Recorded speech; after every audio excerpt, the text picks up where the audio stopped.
Om Asato Ma Sadgamaya Tamaso Ma Jyotirgamaya Mrityurma Amritam Gamaya.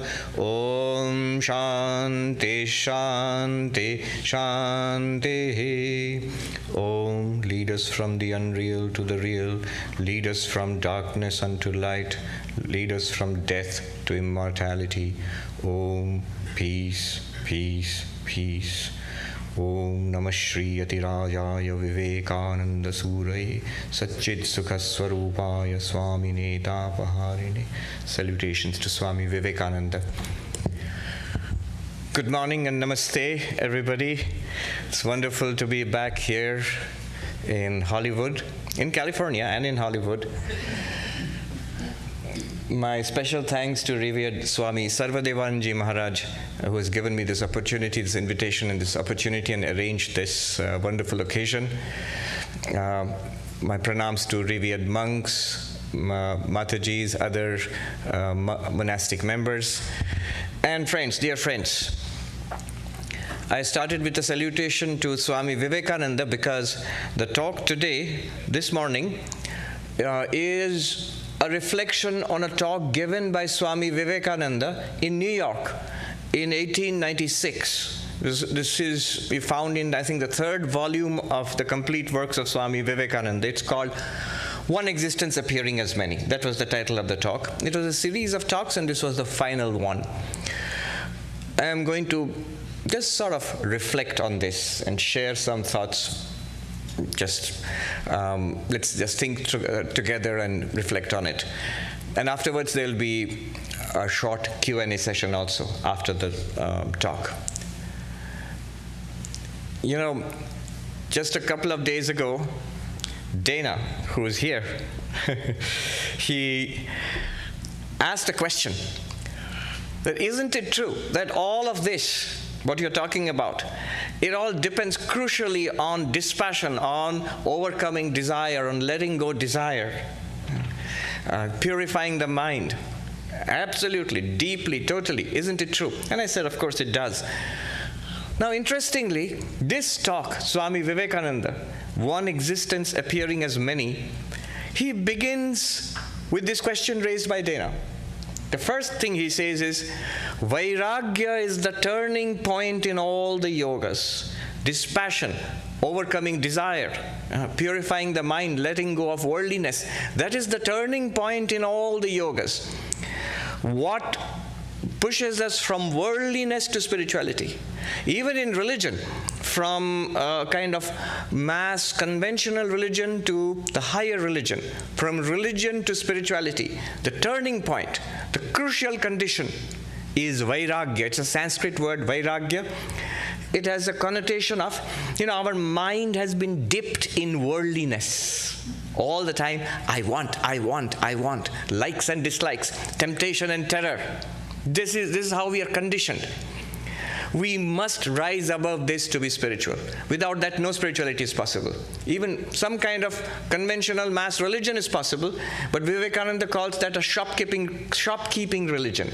I take my shopping list, usually I take it to Amazon, but now I take it to God.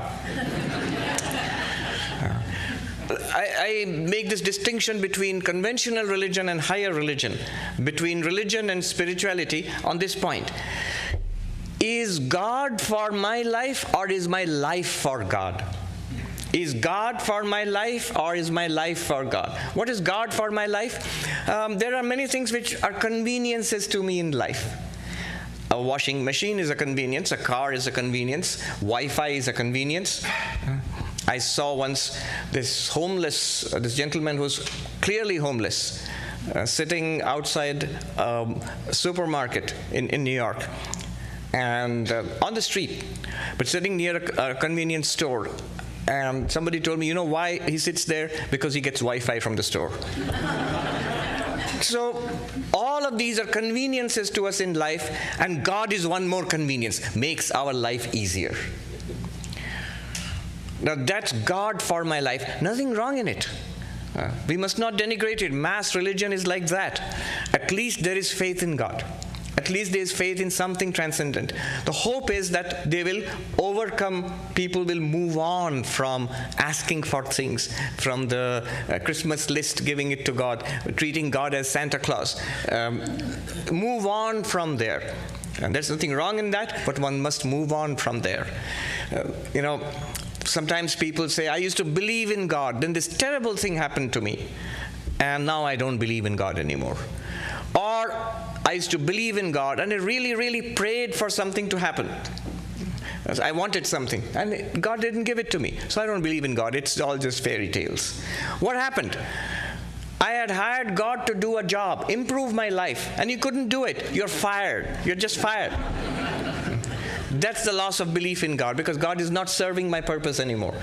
But God for my life, we go from there to my life for God. From God for my life to my life for God, I become a God seeker. My goal is God realization, enlightenment, salvation, moksha, nirvana. There are many, many words. This is a quest as ancient as humanity itself. This is the highest quest, the greatest adventure that we can go on. Not all of us can climb Mount Everest. Not all of us can go to the moon. But all of us can and should and must go to God, must realize God. But the crucial turning point is vairagya, a certain maturity, when we begin to see through the glitzy promises of this world, that not only is this Hollywood, the whole world is Hollywood. We begin to see through that. It requires maturity, but the sooner that we do it, the better. Vairagya. And Vivekananda, in his incisive way, he examines each of the yogas to answer Dana's question. Each of the yogas. Our work, he says, karma, becomes karma yoga. Work becomes spirituality when one gives up the results of work. Gives up the results of work means we are doing things to get something in the world. It's quite obvious. I work because I get money, I get prestige, I get awards, I get appreciation. That's why I work. Now, if I don't work for that, I work maybe as a service to God, not for me, for the welfare of the world, as a service to humanity, as a service to all living beings. The bodhisattva vow, that I shall keep on working and serving and inspiring until all sentient beings are liberated. So that's for others, not at all for this little self, not at all for I, me, mine. That is vairagya in the sphere of karma yoga. Then karma, action, becomes spirituality. Karma becomes karma yoga. You're still doing the same action. That's the beauty of karma yoga. You're still going to office, looking after your family, whatever work that you do. But now that becomes spiritual practice. But the crucial turning point is vairagya, dispassion. Not using it for shopkeeping. I'll do this, I'll get that in. Vivekananda says, in his poem, he says, give, give, and do not look back. Whosoever looks back, his ocean dwindles to a drop. So that is the attitude of the karma yogi. I shall give. I shall not want. I shall not ask. Before passing, Sri Ramakrishna's last instructions to the Holy Mother, how to live when I'm gone from this physical world. He said, never put your hand out like this to anybody. Always like this. I give. I do not ask for anything. That is vairagya.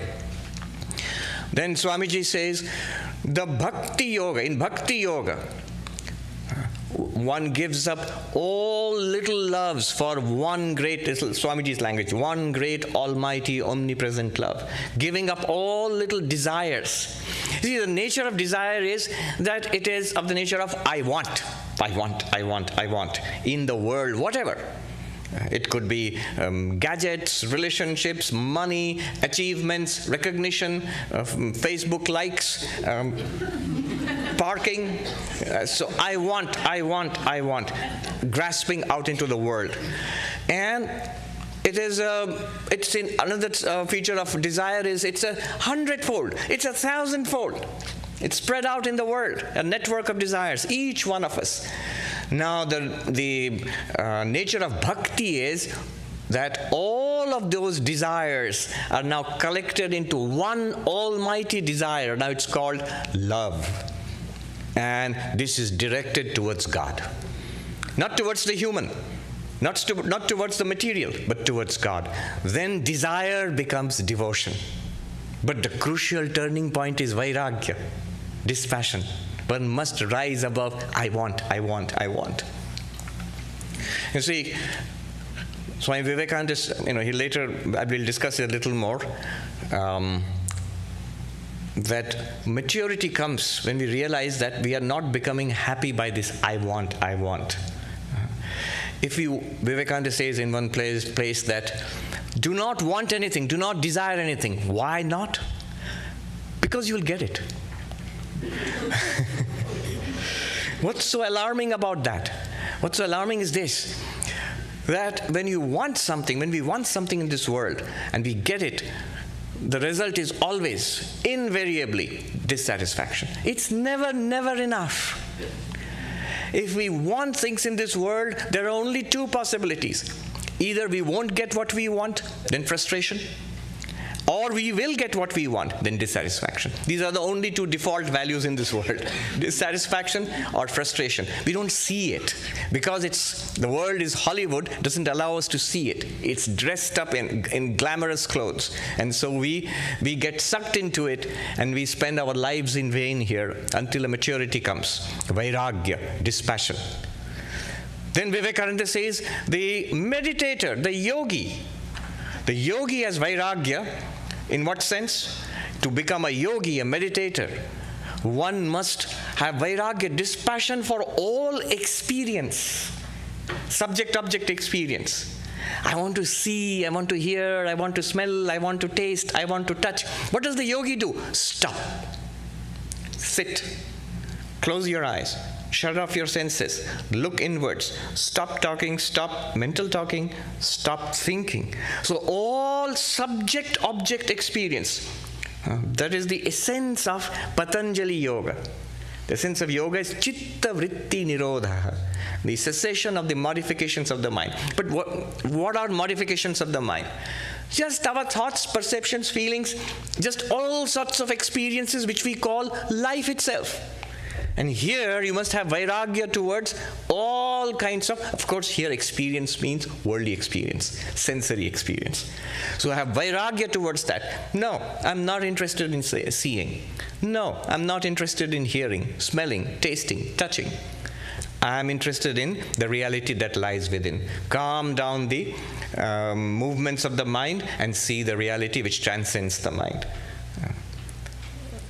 That is the vairagya of the yogi, of the Raja Yogi, the Patanjali Yogi, has to give up this hankering of moving outwards into the world.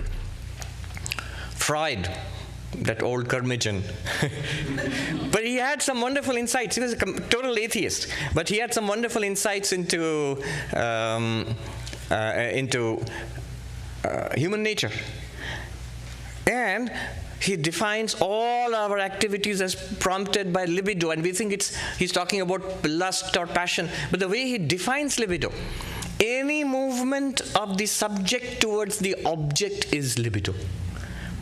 That's a vast range, the entire spectrum of most human activities. Whatever makes you flow outwards into the world.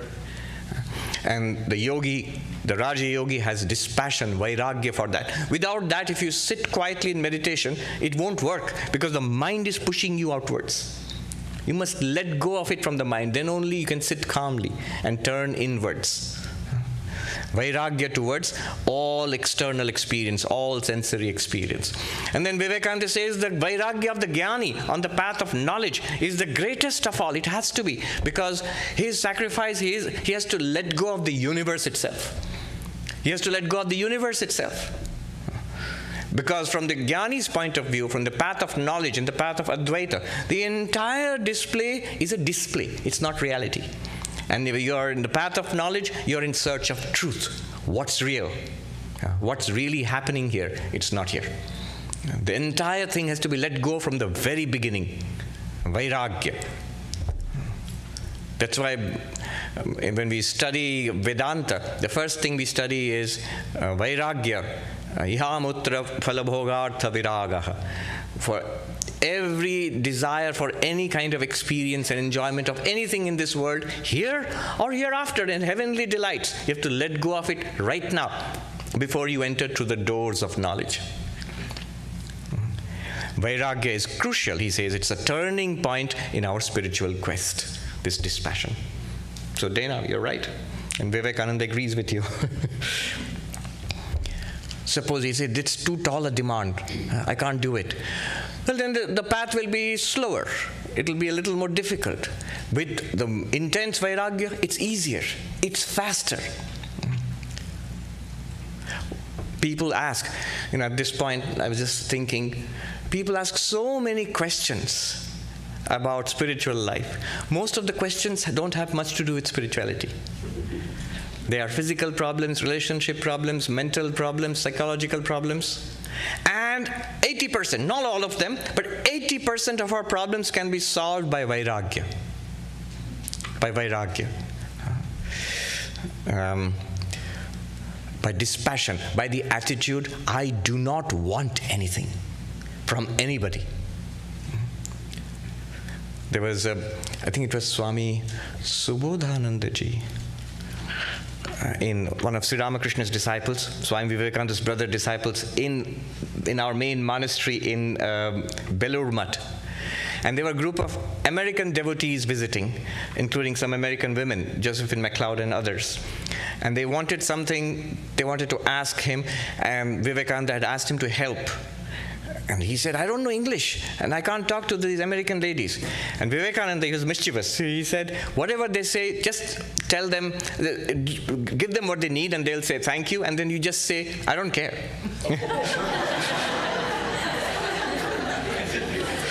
And he did that.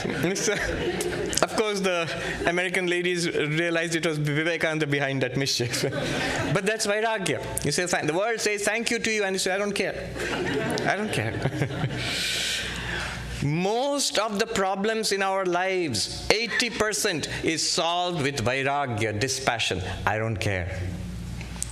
One Swami put, what does Vedanta do for you? He put it very beautifully. It allows you to move from what to so what. The crucial turning point is Vairagya.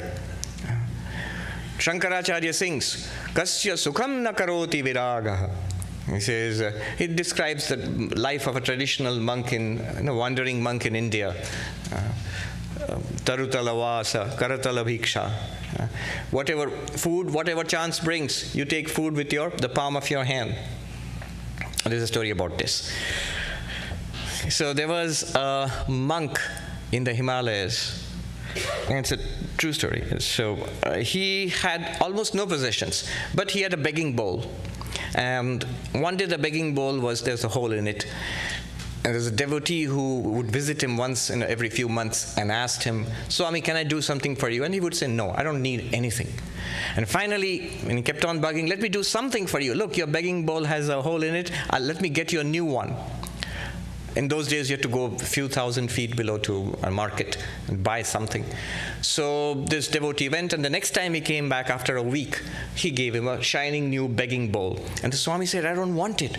Why? How will you beg for your food? Oh, in this 1 week, I found I could beg for my food with my hands. And whatever came in the hands, I ate that, and that's it. I don't need anything. I don't need a bowl anymore.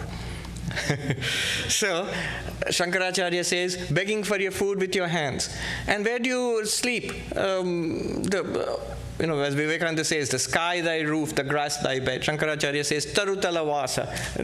You live under a tree. And Kasya sukham na karoti viraga. Who, if you live like this, who is the one who will not be happy, who will not be, completely free of all burdens? You may think, oh, it's such a difficult life. People tell me, oh, you monks, you have such a difficult life, especially in the mountains and in the forests. No. You have a difficult life. We don't. Somebody came to our main monastery, Belur Mutt, and Swami Brahmananda was there. This visitor bowed down to Swami Brahmananda and said, I bow down to you. Your sacrifice is so great. You have given up the world for seeking God. And Swami Brahmananda bowed down even more deeply. Because, sir, your sacrifice is even greater. You've given up God for the world.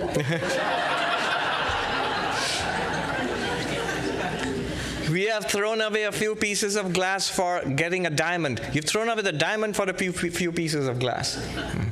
So Vairagya, dispassion, is the turning point.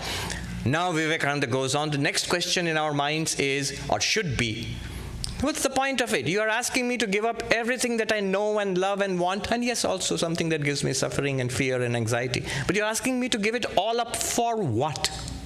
For what? Swami Vivekananda says that religion is a solution to our problems, but the solution sometimes seems to be worse than the problem. And he gives the example of the man who was being bothered by a fly or a mosquito. And his friend came to help him. And he said, sit still, I'm going to kill the mosquito. And gave the man's head such a blow, it killed the mosquito, but killed the man too.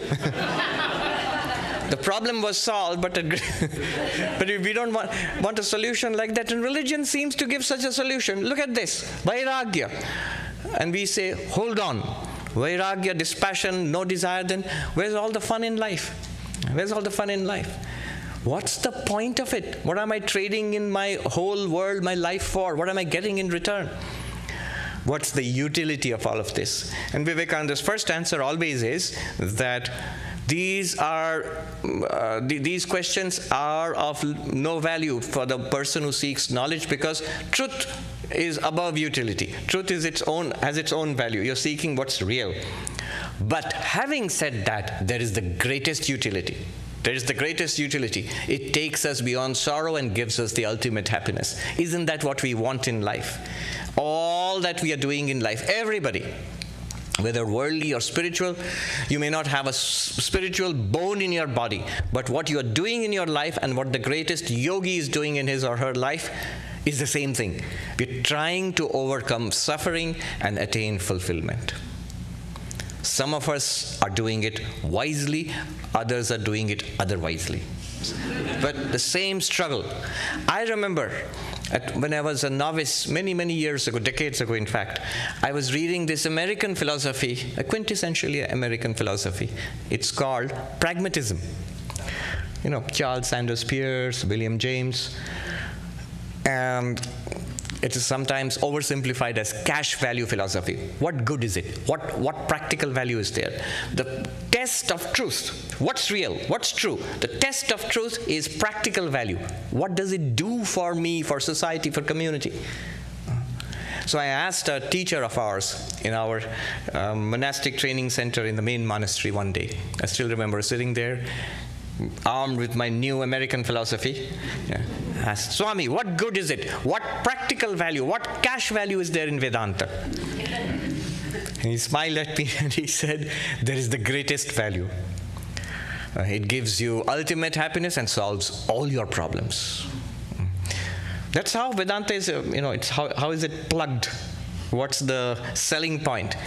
Atyantika dukkha nivritti, complete cessation of all sorrow, complete transcendence of all sorrow. That's what the Buddha's project was. All of Buddhism, what is it? There is suffering, there is a cause of suffering, and there is a remedy, an escape from suffering, a freedom from suffering, and there is a way of doing it. Fourfold truth. Dukkha, suffering, the truth of all pervasive suffering. Second, Trishna, desire, the cause of suffering. And third, nirvana, the solution to suffering, freedom from suffering. And Ashtanga Marga, the eightfold way, the noble eightfold way, which takes us beyond suffering. So Vedanta promises that. It takes you beyond suffering. That is the value. And not only that, it's not just negative. It promises us ultimate happiness, bliss, ananda, fulfillment. That's the promise of Vedanta. Which is something that we are all struggling to do. It just shows us the highest, the deepest, most profound way of doing it. This is the promise of all spirituality, the higher religion. The promise of all spirituality. In every religious tradition, there is a spiritual core, and the promise is this: that is a solution to your problems. This is what you have been hankering for. This is what you have been asking for. Here also, it's linked to Vairagya. It just struck me that in the Taittiriya Upanishad, in one of the Upanishads, there is a section called Ananda Mimamsa, an analysis of happiness. And in that section, what they have done is a beautiful, very interesting section. It's in the second chapter of the Taittiriya Upanishad.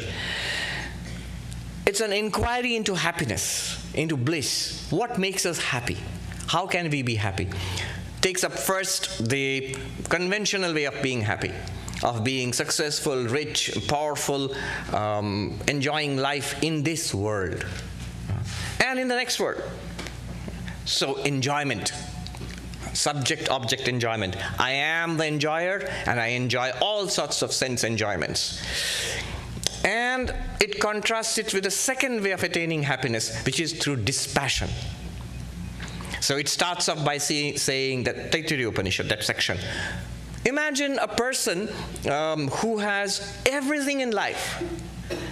In order to be happy, what do you need to be happy? Most happy, as much maximum human happiness possible. The first thing you need is, I'm sorry for all the senior people here, the Upanishad says, it's not me, the Upanishad says, you need to be young. You need to be young. Yuva syat. I remember I said this in one talk somewhere. There are a lot of elderly people there, and the whole audience, most of them went boo. But no. It's something that we understand as we grow older and older. The senior-most member in our Vedanta Society in New York is Bill Conrad. He's 99 this month. He's 99 years old. And he's been coming to the Vedanta Society of New York since 1955, every day. And he quotes Betty Davis to me. He says, Swami, old age is not for sissies.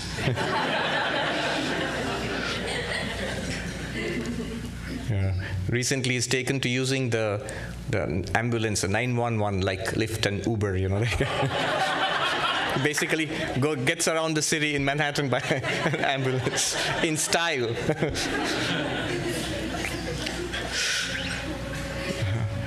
So you have to be young, and not just young. You have to be rich. This is Prithvi Rasya Vittasya Purnasyat, all the riches of the world. You know, Jeff Bezos and who else? Mark Zuckerberg and Bill Gates and all that wealth all put together. Yeah. It has to be in the hands of this one young person. All the wealth in the world. You can't be young and saddled with college debt and then expect to be happy. No. And the person is of sadhusyat, good character, of noble character, with good intentions, with good character and morals and ethics. That makes you happy. And then this person is supposed to be highly learned, has got PhDs from all the Ivy League colleges, and so all of that they paint a picture for you. And when you read that, you have a smiley face. It really, even to read it, makes you happy. And he says, a person who has dispassion for all those objects of happiness and who wants to realize God, wants to love God, work for God, meditate on God, and realize the identity with God, has a dispassion for all these worldly happinesses. The Upanishad says, that person with Vairagya, the phrase is Shrotriyasya cha kamahatasya, the one who is well established in the spiritual path and has dispassion for all these desires, Vairagya, that person gets 100 times more happiness than this most happy worldly person. And then the Upanishad goes on.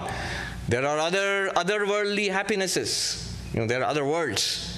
And if you go to that, you get intense, more and more intense happiness. Equally, this spiritual seeker, right here in this world, in this life, if you have dispassion for those other worldly happinesses, and you are well established in your spiritual quest, you will get more happiness than that guy. So that guy has to... How many people are so rich and so young and healthy? And that was another condition. You have to be young and healthy. You have to be very strong. So all of that, how many people have that? Maybe one person in a generation. And yet we all have the option of being happy through dispassion.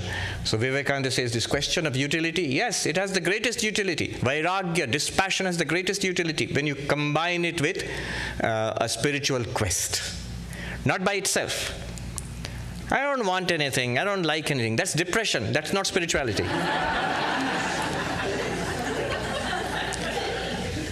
On the other hand, I want God, yes, I really want God. I want to be enlightened, I want to be a Buddha. But I also want to be a millionaire. Then you are putting shackles on your feet. You will make progress towards spirituality, but much more slowly. So if you make an effort, Sri Ramakrishna put it very simply. Ishare anurag vishaya virag. A dispassion for worldliness, for things of the world, and a pull towards God. That's spirituality. That's spirituality. He put it even more evocatively and sweetly. He says, Sri Ramakrishna, when the child is sad, when the child is playing with its toys, a little baby, the mother is busy with her housework. But when the baby throws the toys away and screams and cries for its mother and says, Ma, mother, actually he says, Ma jabo, I'll go to my mother. The mother puts aside her work and runs to the baby and takes the baby on her lap. So that throwing away the toys of the world and turning towards the mother, that is dispassion. Yeah. Somebody said, got it. Which means it's a signal. Move on. We got it. Yeah, but that's true. But that's true. This is crucial. Sri Ramakrishna speaks about 3 kinds of joy. Vishayananda, Bhajanananda, Brahmananda. The pleasure, yes, there is happiness in eating a cookie. The joy of worldly pleasures. But much higher, much safer, much more sustainable, deeper and more enriching. The worldly joys are exhausting. Somerset Maugham said, if one searches for pleasure very intensively, single-mindedly chases pleasure. Yeah, those are his words. If somebody single-mindedly chases pleasure, very soon he finds nothing pleasing anymore. One gets jaded with worldly pleasure. But the joy of God in devotion, in service, in meditation, and in inquiry, in a path of knowledge, that is inexhaustible. That's called bhajanananda, the joy of spiritual practice. And when you actually attain to God, that is infinitely more than even bhajanananda. That's called brahmananda, the bliss of the infinite, the bliss of the absolute, the bliss of Brahman. And that is Vivekananda's topic, and that's our topic today. One existence appearing as many. Moving on. Swami Vivekananda, in that talk, he says the same thing. I counted 5 times. What is that? Basically, one existence appearing as many. Towards the end, he says, there's one thing that you should take away from this lecture. He didn't use the word take away. The lecture is about one thing, that there is only one reality which appears to us as many. Swami Vivekananda says, we are all born monists. I'm quoting his words exactly. We are all born monists. We see, and we can only see one thing at a time. When we experience life through our senses, we see matter. When we experience it through our mind, we see the world of thoughts, feelings, and ideas. The same thing. And then when we see the same thing as it really is, we see the Atman. We experience it as existence, consciousness, bliss. Let me repeat. We are born monists. We are born non-dualists, Advaitins. This is a very interesting idea. We generally think we are all dualists, and this non-duality is a cool new philosophical idea. I'm trying to understand it. No, he says you can't help being a non-dualist. You can't help being a oneist because you always see one. No, Swami, we don't. We're seeing many now. Yes, but it is one thing appearing as many that we are seeing right now. When we see, hear, smell, taste, touch, forms and sounds and flavors and warm and soft or hard and cold, whatever we are seeing, hearing, smelling, tasting, touching, that's called matter. How do you define matter? Whatever is an object to our awareness is matter. The contents of our awareness. In the words of the philosopher Arindam Chakravarti, anything that objects to your consciousness is an object.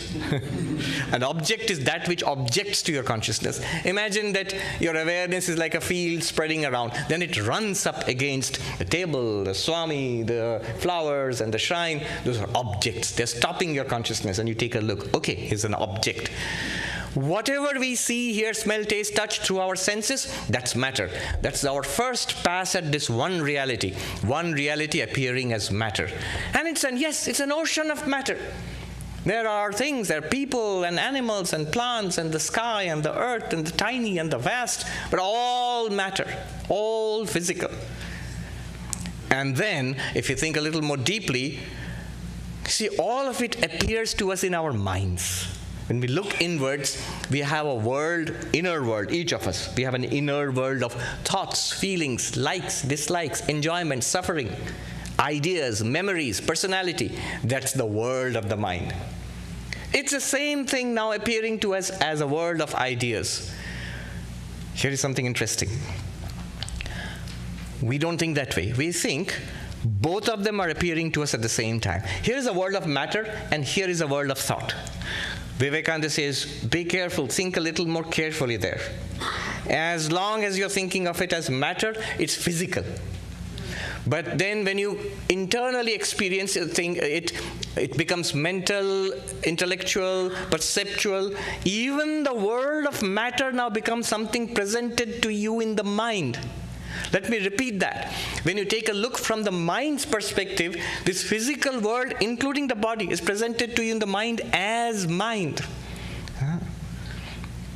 This is a crucial insight. It's not that the world exists outside and I am in the world. That's how it looks when you look at it as matter.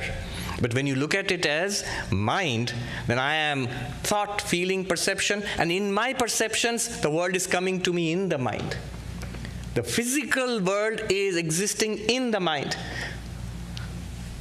One Swami said, as long as you think of yourself as a body in which there is a mind, in which there is consciousness or Atman, you will never be free. That is a kind of a danger or a defect in our teaching methodology of Vedanta.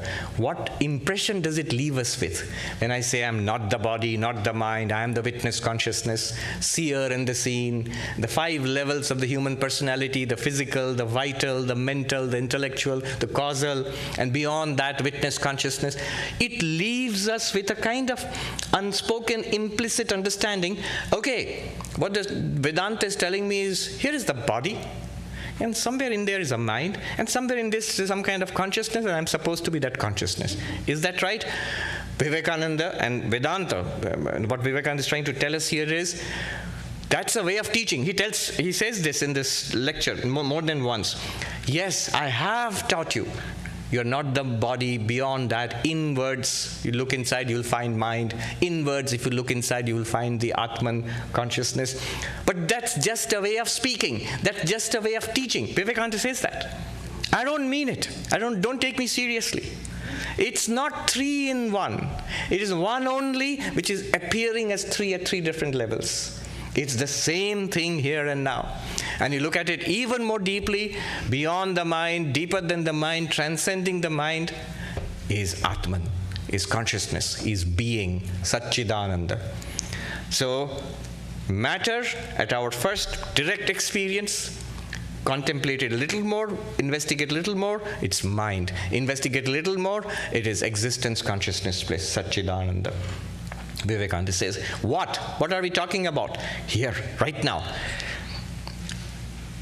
The dualistic philosophies will say, the world of matter is the created, and that one which you found, that is the creator, that's God. They're 2 separate things. The Vishishtadvaitic philosophy, qualified monism, says this world of matter is the created, and the world of mind and consciousness is the reality, and this world of matter is a part of that, is a tiny part of it. There's a much vaster world of mind and consciousness. Advaita Vedanta tells us it's the same thing. Right here and now. one of the greatest intellects of our world today, Professor Gayatri Chakravarti Spivak. She is a post-colonialist. She's post-everything, let's just put it this way. And certainly no outward believer or friend of religion. But in a conversation, private conversation with me, I still remember, she was expressing her astonishment at some of the simplest sayings of the Holy Mother. I'll tell you what she said to me in Bengali, and then I'll translate. Who is this? No, someone who is not a so-called quote-unquote devotee. I mean, she's deeply spiritual, but not in a sense we conventionally understand it to be. She is saying to me, in Bengali she said to me, Mayer ki kotha hai Maharaj, ja ache baba shob ekhanei ache. You see the simple and deep saying of the mother. Maharaj, Swami, notice the saying. What is the saying? What did she say? My child, whatever is real, existing, is here right now. It is this thing which we mistake to be matter. And this is not the Holy Mother, this is me expanding on it. Or if you think more deeply, we think it to be a world of mind and thought and feeling and ideas. And in reality, it is existence, consciousness, bliss. Vivekananda says the same thing from a slightly different angle. Look at yourself. Look at yourself. Let's look at ourselves. What do we think of ourselves? Body. Here, I am this physical body. Look a little more closely. No, I'm not literally bone and flesh and kidney and liver. No, I am a person. Every grown-up, educated, sensitive person thinks, I'm a person.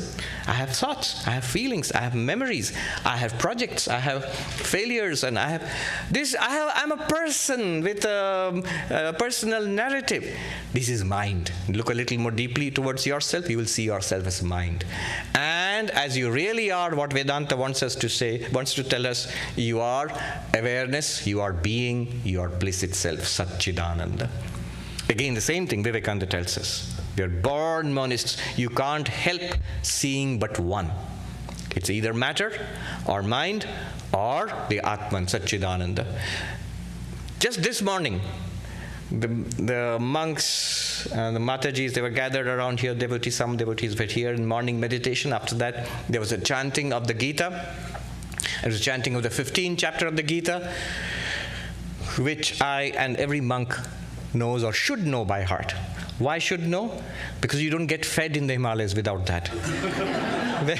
Whenever you go for food, begging for food in the Himalayas, the monks will sit and first chant the 15th chapter of the Bhagavad Gita, and then you're served. So I have seen some monks who are mumbling something, they don't know it by heart. So everybody learns it very quickly. And as we were chanting, the climax of the chapter is Krishna says, there are these three existences, Purusha, three existences. One, he says, Kshara, the mortal, perishable, our bodies, this personality which we have, this body which we have, Kshara Purusha. And higher than that, deeper than that, he says the imperishable, Akshara Purusha, which is God, the world of consciousness. For those who are sticklers to precision in Vedanta, you'll say not consciousness, reflected consciousness. Yes, of course. Reflected consciousness, subtle bodies all together. So that is Akshara Purusha. Swami Mahayogananda was reading it out, and I noticed, it's Isharwood's translation, right? Prabhavanji and Isharwood. The Akshara Purusha is translated as God. And then Purushottama, higher than both of them, is the ultimate reality. He says, I, the support of the universe, as existence, consciousness, bliss, the Atman. Again, the same thing. It just struck me. I was sitting there, I was thinking about today's talk. Thinking, this is exactly what Vivekananda was trying to say, and Krishna said it thousands of years ago in the 15th chapter of the Bhagavad Gita. Hanuman just came to me. That Ramachandra asked Hanuman, what do you think of me? So God is asking the sentient being, what do you think of me? And Hanuman says, as a body, as a body, I am thy servant.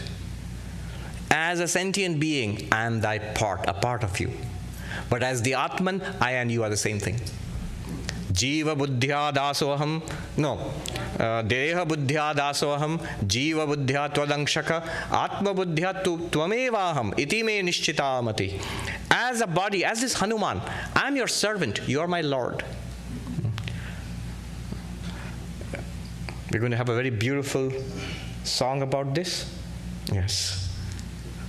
As I am your servant, so thou art my Lord. A song from Kabir, translated by Rabindranath Tagore. And she's going to sing it. You've already done it, you're going to do it afterwards. All right. Look forward to that. I'm your servant, you are my Lord. But now when I look myself as a sentient being, not as a body, as a sentient being, as thought, mind. You are the cosmic mind, Ishvara, Hiranyagarbha, the whole, and I am your part. I'm a tiny part of you. I'm not separate from you anymore. It's not a servant-master relationship. I'm a part of you. I'm not different from you. But if you go further, the ultimate reality, real nature, I am existence, consciousness, bliss, and you are the same existence, consciousness, bliss. You and I are one reality. Who is saying this? Hanuman, the devoted servant of Rama. He's telling Rama, you and I are one. And exactly what Vivekananda is saying. See it as matter. But what struck me about Hanuman's answer is at every stage spirituality is possible. As bodies we can be spiritual. We serve the Lord with this body. As minds we can be spiritual. We contemplate, love, meditate upon the Lord. And as the Atman, we can be spiritual. In our reality, we own up to it. Aham Brahmasmi. I am Brahman. I am that. The consequences of this are stunning, really. Vivekananda says, then what happens of heaven and hell and birth and death? No heaven, no hell, no birth, no death. No birth, no death always reminds me of this anecdote, real story again. In the 1960s, Swami Madhavanandaji, the president, most revered president of our order, came to New York for a procedure in a brain surgery. And then he was undergoing physiotherapy at our Ramakrishna Vivekananda Center on the east side in Manhattan. Swami Nikhilanandaji was his host. And Swami Yogeshanandaji, who passed away just 2 years ago, at the age of 97, I think, 96. He writes, he was there. So he writes this very nice, little anecdote. At that time, the pill had just been launched, and there was a big debate in American society. The birth control pill, is it good, is it bad? And so a group of American devotees were sitting there and discussing it. And of course they thought the Swami wouldn't know about these, and wouldn't be interested in the birth control pill. And this most revered monk, the president of the order, from the corner of the room, he said, I support it. And then somebody said, Swami, you know about these things, you support the birth control pill? And he said, yes, no birth, no death.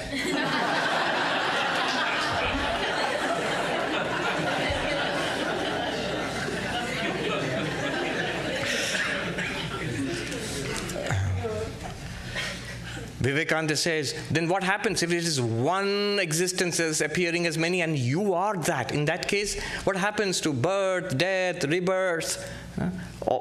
Our religion tells us, Krishna himself tells us in the Bhagavad Gita, Jatasya hi dhruvo mrityu dhruvam janma mritasya cha.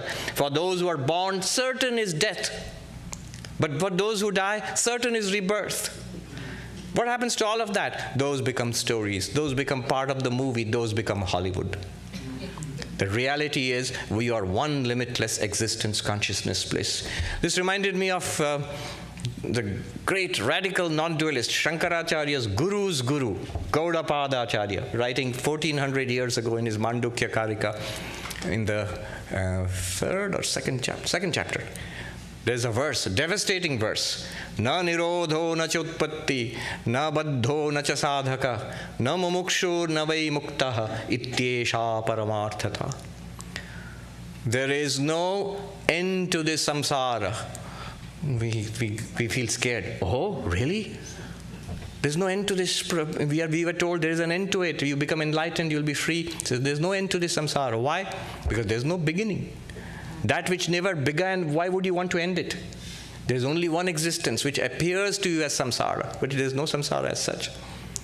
But what about all those people who are in bondage? Forget about samsara, but we are suffering. Nabaddha, nobody is in bondage. Nobody is trapped in samsara. You are that one limitless existence, consciousness, bliss.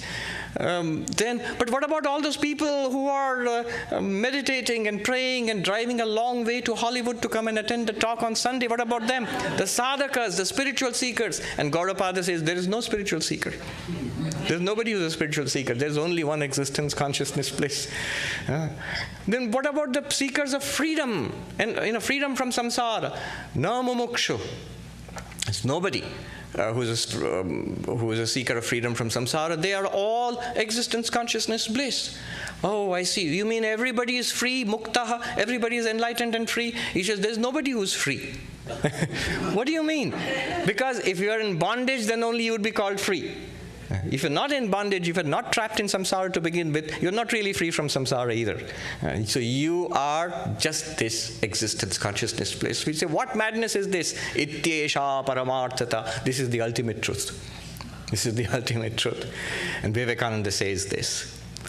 And then being Vivekananda, he brings us down to earth with a crash. He says, but let us look at what our lives are. And then he flights of Vivekananda's eloquence. You see, what are we right now? How are we leading our lives? What's the truth of our lives? He says, slaves to the body, slaves to the mind, slave to the world, slave to a good word, slave to a bad word, slave to passion, slave to life, slave to death. Slaves we are right now. He is, if nothing else, he is most realistic. He knows, he says, I know where the shoe pinches. It's all very good and wonderful to talk in soaring and sublime terms of the human nature. But what is going on right now? The slightest aggravation throws me off my, on my Vedantic high horse. Why is this so? Because we see ourselves as body and that's it. Or as person, and that's it. But we do not see ourselves as the Atman at all. The same thing, here itself. And then what is the remedy for this? He says, and then he quotes from the Upanishads, this Atman is to be heard about, and thought upon, and meditated upon. Atmavari drashtavya, shrotavya, mantavya, niridhyasitavya. One of the oldest Upanishads. And the master, Yajnavalkya, is saying, my dear, the Atman has to be realized. It won't do just to say that, oh, this is great, I am the one existence appearing to be many. It won't do that. That won't do. Then how do I realize it? Hear about it. Which means you've got to keep coming back to Hollywood on Sundays. That's the first thing. Listen to it again and again and again. So Vivekananda said, the truth is a corrosive substance of infinite power. You hear it, your spiritual journey is already started. Hear it again and again and again. Here we are hearing about ourselves. It's not boring because it's the truth about ourselves, who or what we are. This is what we have been waiting to hear for lifetimes. We've been parched to hear about this for lifetimes. So no, I'm more interested in God. Vivekananda says about God, it is the same thing you see it from outside, it's called God. See it as yourself, it is your own self. This reality, one existence appearing to be many, which you see as matter or mind or pure consciousness, you see it from outside, that I am separate from it, it becomes God. That's what you worship as religion. It's a faint echo of the real thing. What's the real thing? You. You hear it again and again. And then many questions will come. Yes, I've heard it. I know there's one existence appearing as many, and this is that existence. But how do I realize it as I, me, myself, as pure consciousness? How do I do that? Vivekananda says, there's no God greater than you, the real God. In the Upanishads, they say, Tat Tvamasi, you are that. What does it mean? There is no God apart from you, and you are nothing apart from God. Let me repeat that. There is no God apart from you, and Vivekananda adds there, the real you. There is no God apart from the real you, and the real you is never apart from God. every little thing here, every bit, every little speck of dust always exists in complete identity with Brahman. It's always there. Every little speck of dust. So, it has to be heard again and again. But then we have questions. How is this possible? How am I not mind? How mind and body? How am I pure consciousness? What is pure consciousness? What is pure being? So questions. And those questions, Vivekananda says, the intellect has a role. He says, not only there must be faith, there must be intellectual faith too. So intellect must assent, say that this is true. This is quite entirely possible. This is great. So all the questions must be asked, argued out to one's satisfaction. One must get clarity. And then comes the role of meditation. Vivekananda says, there, the bhakta, the devotee, the lover of God, meditates on forms, images, pictures, visualizations, meditation. Training the attention to focus, stay with it. The yogi shuts out the external world and tries to discover that which is, and calms down the mind and tries to discover that which is beyond the mind. That is the yogi's meditation. But what is the jnani's meditation? The jnani's meditation, the meditation on the path of non-dual Vedanta is listen, think it through, get clarity, and then with a fierce intensity, one-pointed intensity, stick with that clarity. Stay with it from moment to moment. Vivekananda says, deny that you are the body, deny that you are the mind, know that you are the witness of body and mind. And how do you do it? Moment to moment. Then you begin to see with new eyes, this world with new eyes. First of all, you begin to see what a wonderful training arena this is. Every moment will be challenged. You try to drag you down to the body level or to the person level. I love these two sayings about spiritual life. I don't know who said it, but they're very Vedantic. One is, the person that you are, that person can never be free, but you will be free of that person. And the second one is, whatever is behind you and whatever is yet in front of you is as nothing compared to what is within you. Whatever is behind you, whatever is in front of us, or ahead of us in life, is as nothing compared to what is within you. And I can't resist. I was in Santa Barbara a few years ago. There was a note left after the talk. I said this, whatever is behind you and whatever is in front of you is nothing compared to whatever is within you. And somebody left a note in the kitchen that whatever is behind you, whatever is in front of you is as nothing compared to what is within the fridge. They had left some ice cream or something like that inside. Yes. So the second phase of this program today will be, Vivekananda says, questioning. Ask questions. Ask whatever questions you like. I remember when I was studying Vedanta as a young brahmachari in Saradapet, next to Belur Math. This was about nearly 30 years ago. And our teacher, a very senior, very erudite Swami. So I remember after the class, I was walking down with him towards Belur Math, the main monastery, the big gates. And I said, Swami, can I ask you a question? I was afraid he might be offended. And he says, ask away. Better brains than yours have pondered about these issues for thousands of years. Don't worry that by your questions the edifice of Vedanta will come crashing down. Ask whatever you like. And I found that to be true over the last 30 years. I haven't come across a single question which cannot be answered, at least to my satisfaction. I once met a scientist, a very sharp lady, a neuroscientist, and she asked me to explain Vedanta to her. I did, and she got it. Very sharp. And she, her reaction was, I'm not convinced, Swami, but I can't find a fault in your arguments. That's good enough. That's good enough. So that is the state of questioning, the stage of questioning, which we must do again and again. Clear it up, Vivekananda says. Intellectual faith, that your intellect must assent to it and say that this is true. All right, so that's what we will do next. I will do a peace chant now, and then we will go into the beautiful songs which are coming next. And then you'll make the announcements. And they can stay in the hall or they can step aside, and they'll come. I'll come back after some time to deal with the question answers. To do the Q&A session. And everybody doesn't have to stay for the Q&A session, but I'd be delighted if you do. Om Shanti Shanti Shanti Hari Om Tat Sat Shri Ram Krishna Arpanamastu.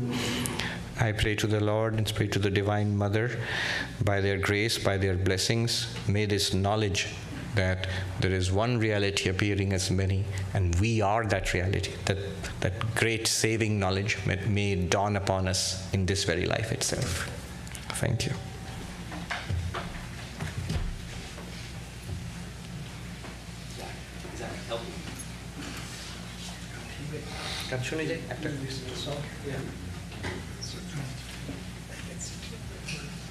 Listen to the song. And then you can go a little bit out to stretch a little bit and come within 5 minutes to work QA session next. Okay, this is good.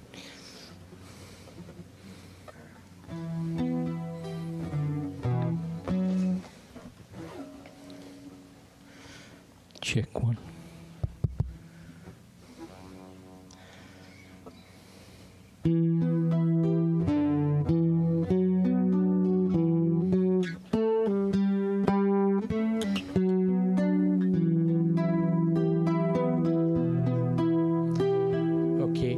Song. This is adapted from a poem by Kabir. This song has been translated by the great Indian poet Rabindranath Tagore, and you all have heard of Kabir the mystic. And Tagore translated his song. These songs were originally written in Hindi. So this song is called So Thou Art My Lord. I have to mention one name, Mary Beth Melton. She's known as a Krishna Sadhika.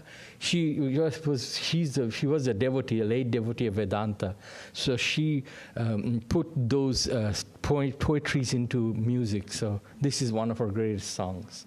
So the lyrics are, so thou art my Lord, as I am thy servant. That's the chorus. He sees like the presence of Lord in nature. How could the love between me and thee sever? Like a leaf on a lotus abides on the water. And then this, so thou art my Lord, as I am thy servant.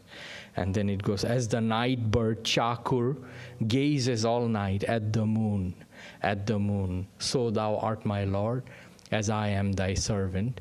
As the river enters into the ocean, so my heart ever touches thee, for thou art mine, as I am thine. So thou art my Lord, as I am thy servant.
Servant.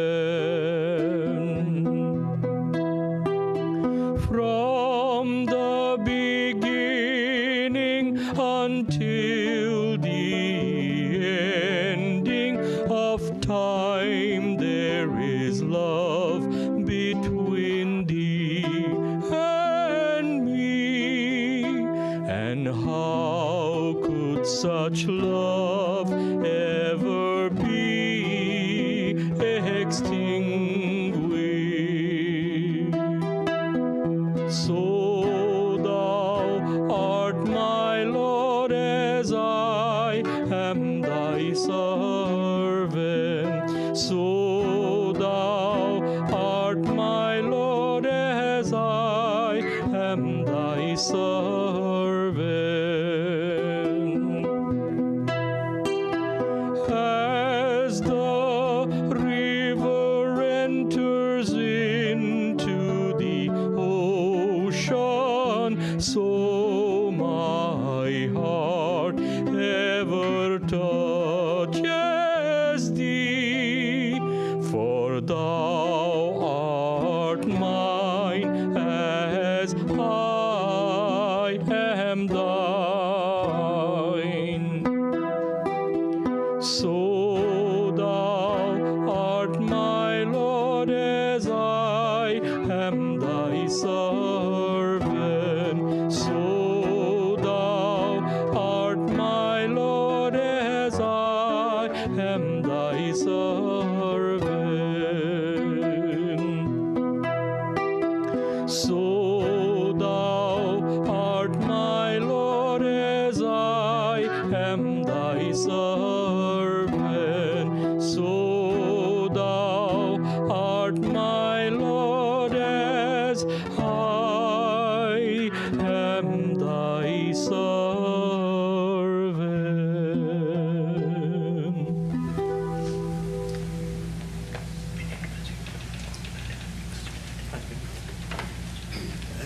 Will you, Mahajananda, will you announce? Okay, only announcement is this. You have stretched for 5 minutes. Swami will also come back.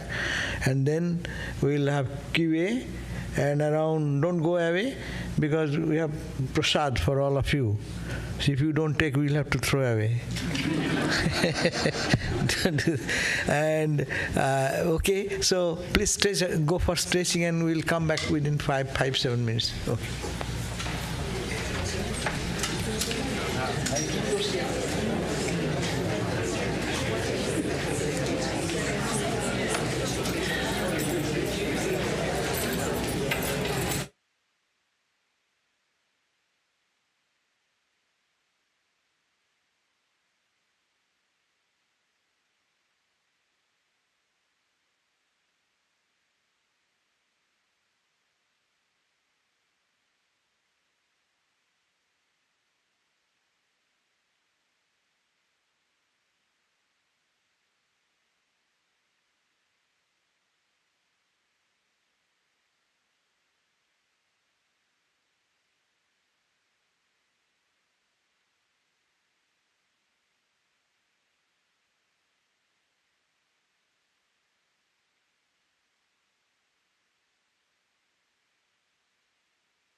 Hari Om, Hari Om, Hari Om, Hari Om. Hari Om.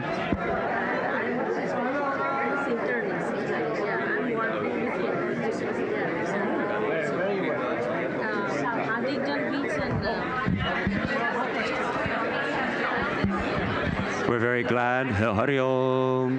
Hari Om. Hari Om. Hari Om. Hari Om. Hari Om. Hari Om. We're very glad that Ananda has agreed to sing another song so we can sit and listen to the song. If we have a big conversation, let's have it outside. Let's have our conversations outside and maintain the sanctity in the temple. Thank you.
Causation's laws to make them run. They live in bonds they die. Now know these are the outer crust, all space and time, effect and cause. I am beyond all sense of thought, the witness of the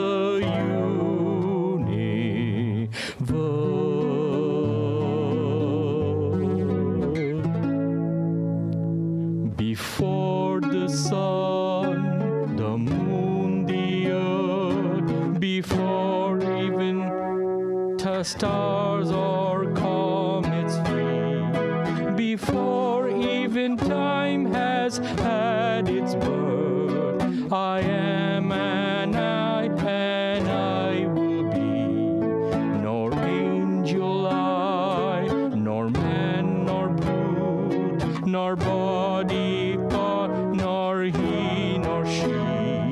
The books do stop in wonder mute to tell my nature I am he.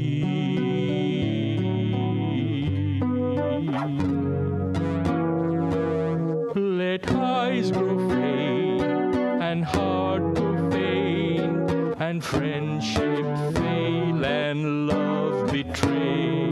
Let fate its 100 horrors send, and clotted darkness block the way. All nature wear one angry frown to crush you out. Still know thy soul, you are divine. March on and on, nor right nor left, but to the goal.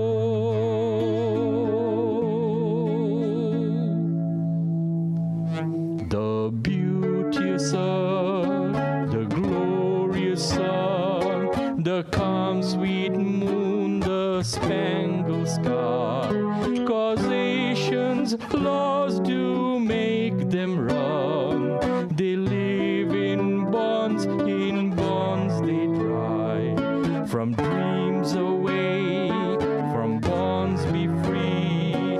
Be not afraid this mystery. My shadow cannot frighten me. No one's for all that I am he. No one's for all that I am he.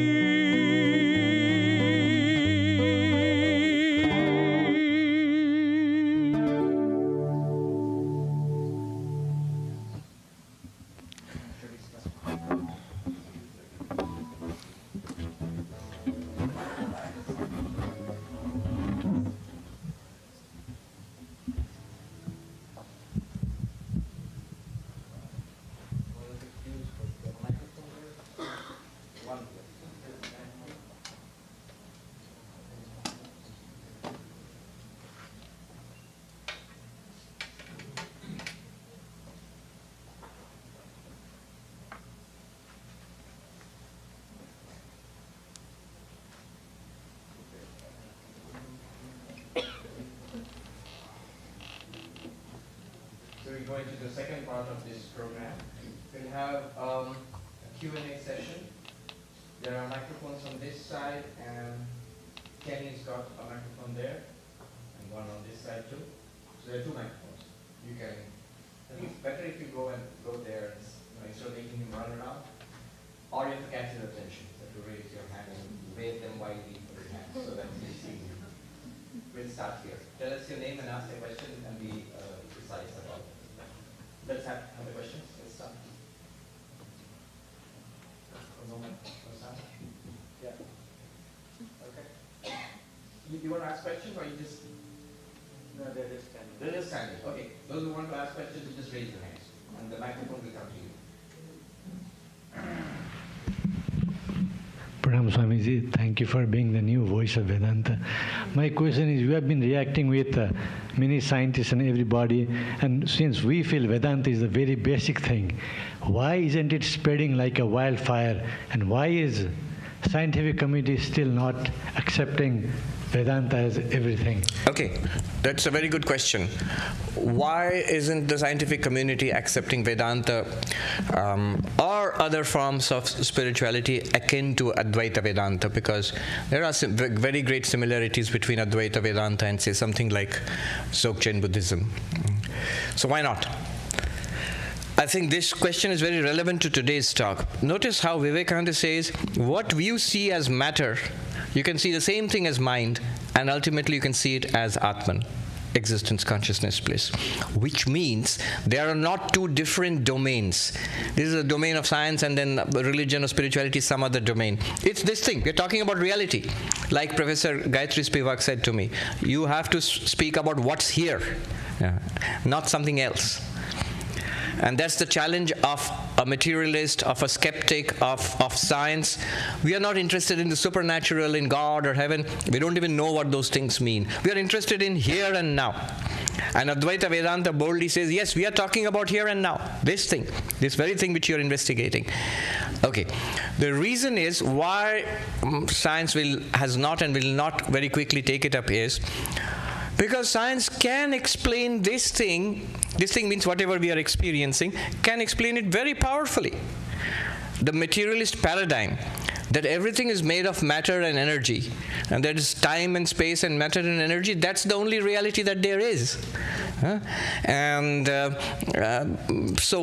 we have been very successful in explaining everything through physics and chemistry and biology and all the other sciences. Why do we need Vedanta also? You have to make a case for it. And I think Swami Vivekananda makes a very powerful case for it in this talk, in this lecture. What's the case for it? How would you present it to a scientist? Here's the case. Vivekananda says this very thing is matter. And the scientist agrees, yes, it's matter. But then a deeper understanding of this thing is that it is mind. Here is the crucial move. This is where we must slow down and carefully think, what would a scientist say to this? Because from a scientific perspective, it's matter, energy, time, space, that's it. Nothing more. But you can ask a question, what about mind, Mr. Scientist? Mind, everybody has a mind, and you, Mr. Scientist, I'm sure you also have a mind. And so you're thinking, you are remembering, you're imagining, you're desiring, you're understanding science, you're doing science with the mind. You're not a zombie. You have a mind. What is that mind? Can you explain it in terms of matter? And then the scientist would say that, yes, so what we call mind, we have minds, very unfortunately, from a scientific perspective. Truly, someone like Daniel Dennett, they would be comfortable if there were no minds. If just bodies, that's it. That it would be perfect. The scientific paradigm would work perfectly. Well, what they will say is, well, mind is also matter, Mind is generated by your brain and the nervous system. Then you will ask, how? How? How does a physical thing, an object, generate a subjective experience?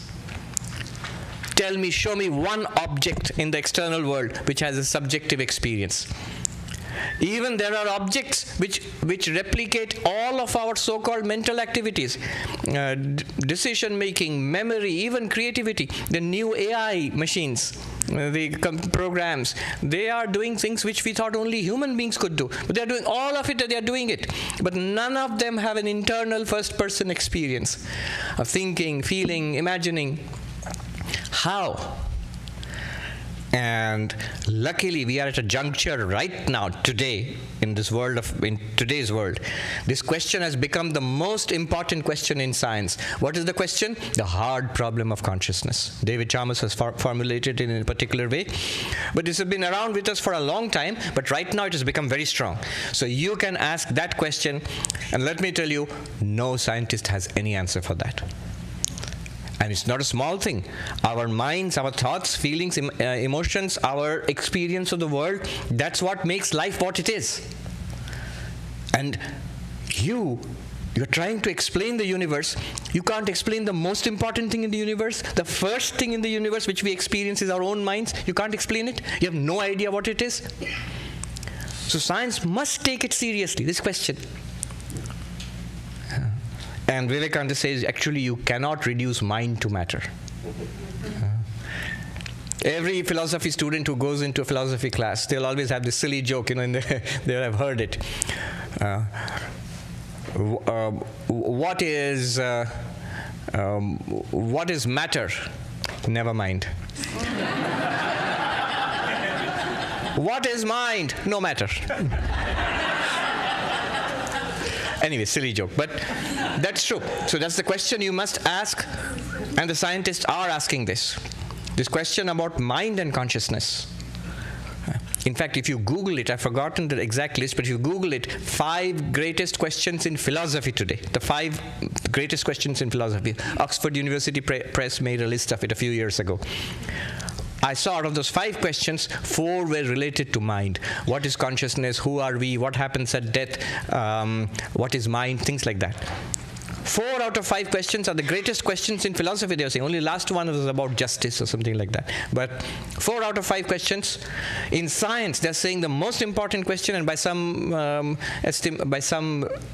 surveys, the second most important question in science today is a question of how does the brain generate consciousness? How does matter generate mind? So that's the question to ask.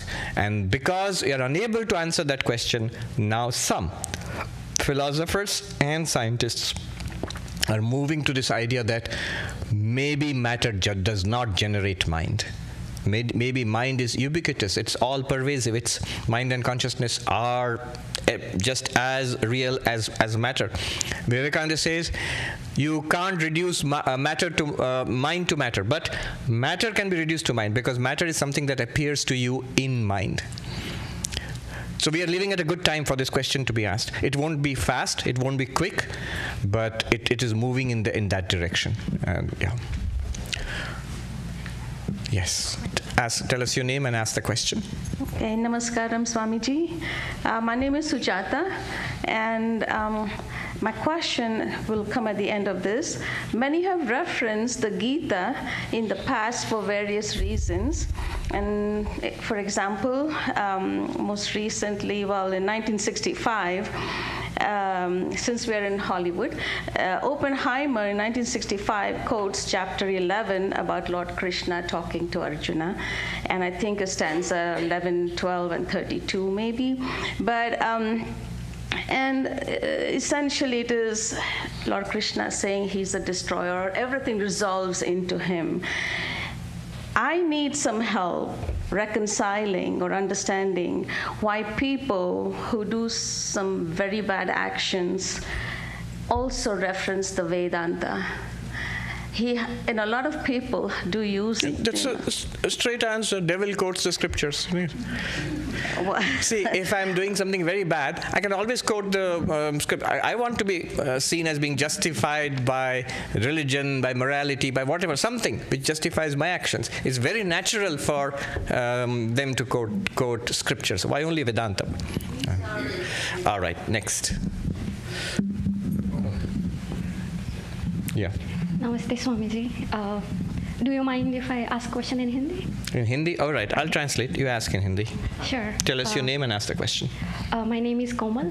My question is, जब यहाँ पे आ रही थी car में तो काफ़ी सारे कर्म योगी से रिलेटेड क्वेश्चंस थे जो आपने ऑलरेडी आंसर किए, लेकिन कोई भी चीज़ अचीव करने के लिए I break it down. If I have a project I break it down in small story points, छोटे छोटे काम करने में.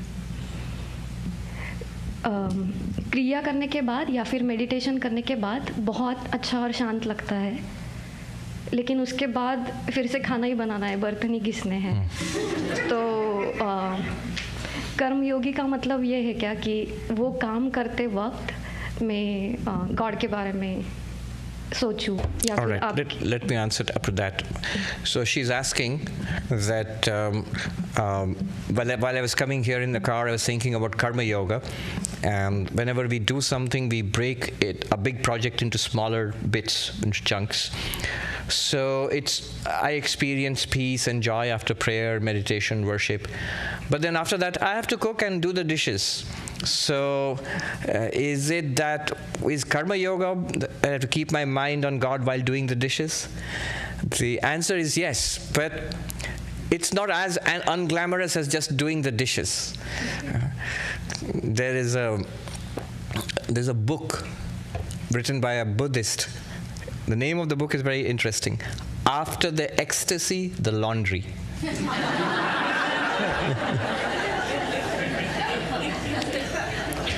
in spiritual life, we say that you not only have to go away, but you have to come back. You not only have to go away to Vedanta society, but you have to come back home or back to the office. You not only have to go away in meditation and prayer, but you have to come back to the world, right? So you bring this learning, this wisdom, this light back into the life. How do you do that? Most important thing is our work. Whether at home or at your workplace or in the community, the stuff that we do in life. If you divorce that from spirituality, then both will suffer. Spirituality will suffer, and our so-called secular life will also suffer. Spirituality will suffer because the demands of family and profession are so much that our time and energy are all taken up by that, and very little time is left over for study and meditation, and so your energy will be sucked away by your day-to-day life. And spiritual life and secular life will suffer because very soon it will lose all meaning. It will just seem like, why am I doing all this? What's the point of it? It's the same old doing the dishes and cooking and doing the dishes again and again. So Karma Yoga bridges this gap. So just as meditation and prayer is deep and peaceful and you feel connected to the divine, similarly, while doing the dishes, while working in the office or driving down the freeway, if we offer all those actions to God, that my Lord, I learned in Vedanta, you are present everywhere. And you have put me, this is the battlefield in which you have put me. This is the arena in which I'm supposed to do spiritual practice. So my driving, my doing the cooking and doing the dishes and working on my computer, all of that is my worship which I'm offering to you. Then what happens is, all throughout the day, it's spiritual practice. It's not spiritual practice divorced from the rest of our life. In fact, spiritual practice is the crucial barrier that has to be crossed is when you stop the practice and transition into the rest of your life, that should continue into life. The barrier between practice and life must be broken down at some time. Initially, one Swami put it very nicely. He said, work is worship, that's great, but first, work and worship. So there must be a time for worship, time for meditation, time for study, and work. Then work as worship. Try to make it as an offering to God. And finally, work is worship. That's a pretty advanced thing. Yeah. The crucial takeaway from this is we must at some point dissolve the barrier between spiritual practice and life. Life itself is a spiritual practice. Aurobindo said, life itself is yoga. If you don't look at it that way, then you will say that I do yoga, spiritual practice, and I live my life. But when you see life itself is yoga, everything becomes spiritual practice then. So karma yoga is a very powerful, very important for most of us. Very few of us can spend the whole day in study and meditation and prayer. We are in the field, and it's good for us. You'll see that the world helps us in spiritual life when we convert karma into karma yoga. Swamiji, my name is Kesavan Koranda. I'm one of the devotee at Vedanta. My question is, when you talked about the Vairagya, is it different than your willpower or both same? Is Vairagya different from willpower? Vairagya literally means dispassion. Cleaning a colored cloth, a cloth which has been colored in worldliness. If you clean it, purify the mind, that's called Vairagya. It takes willpower, but Vairagya and willpower are not exactly the same thing. In fact, the more Vairagya you have, the more willpower you'll have.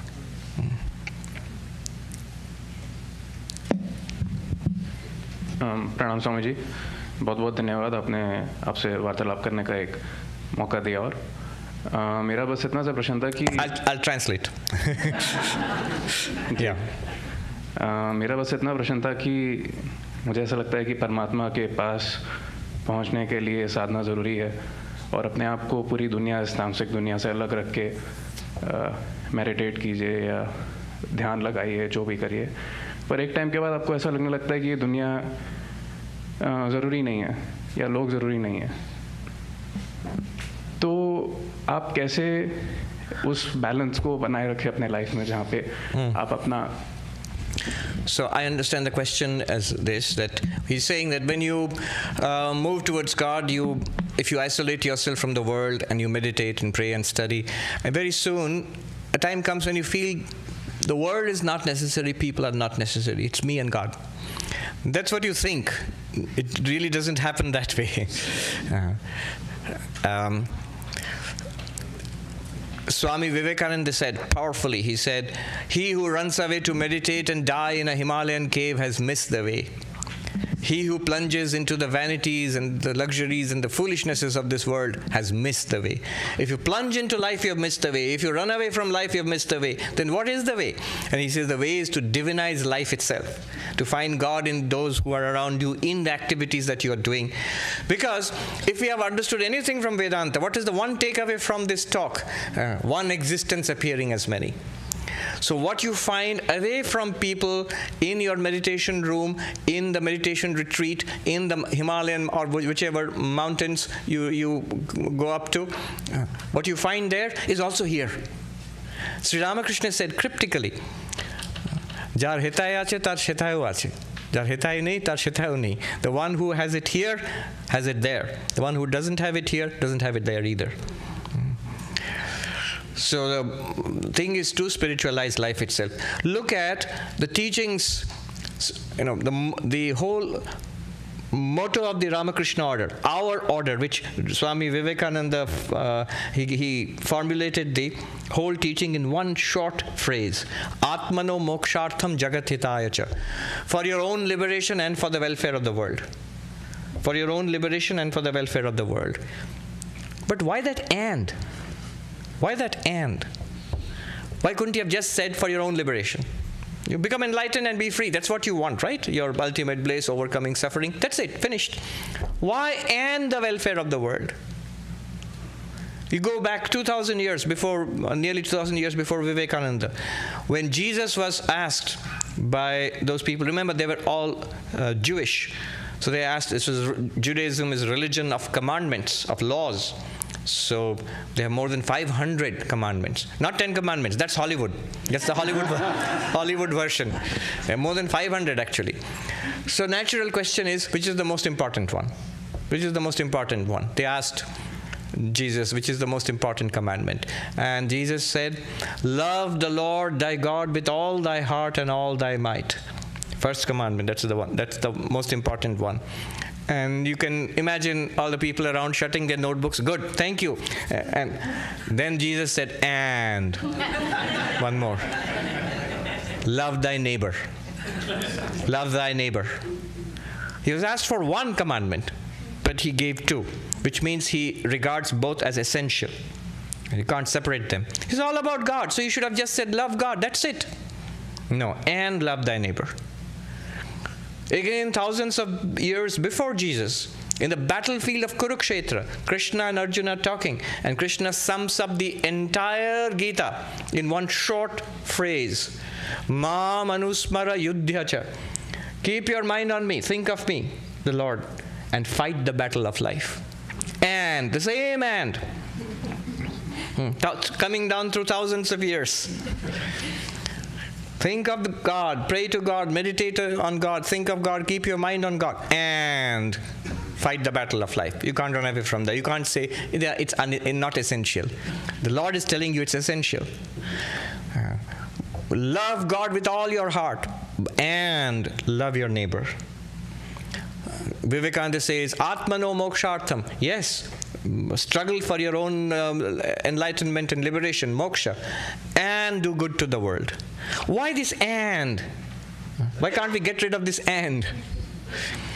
Those who are secular, those who are skeptical about religion, they are fine with do your duty in life.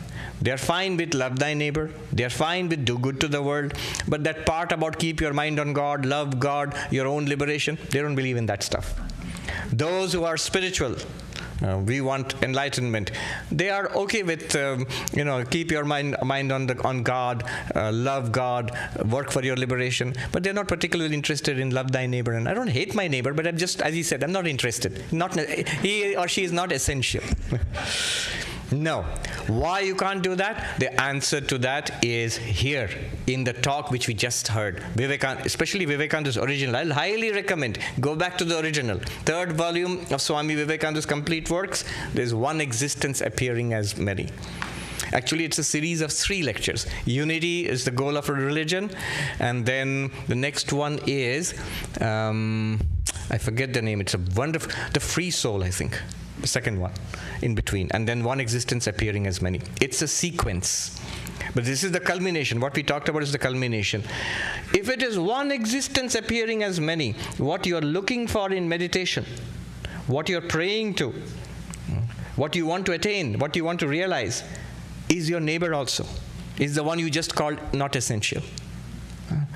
So somewhere in our minds is, this is the world and there is God. That's exactly what Vivekananda is saying. No. It is this very thing which you think is a material world. It's nothing other than mind.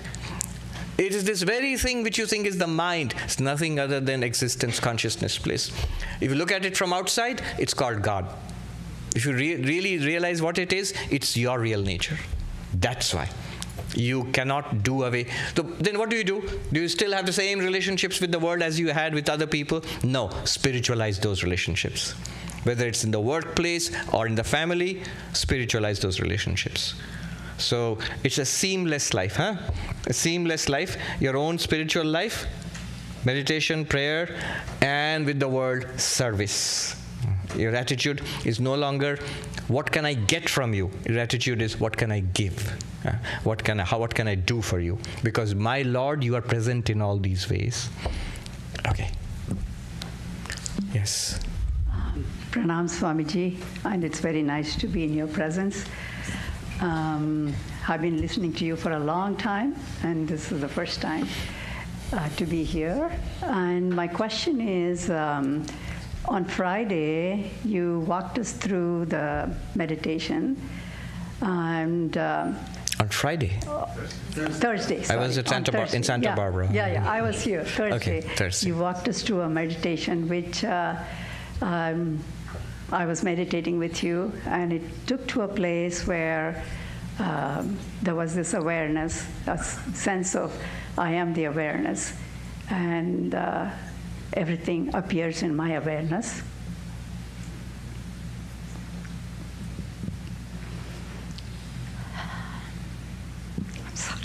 Take your time.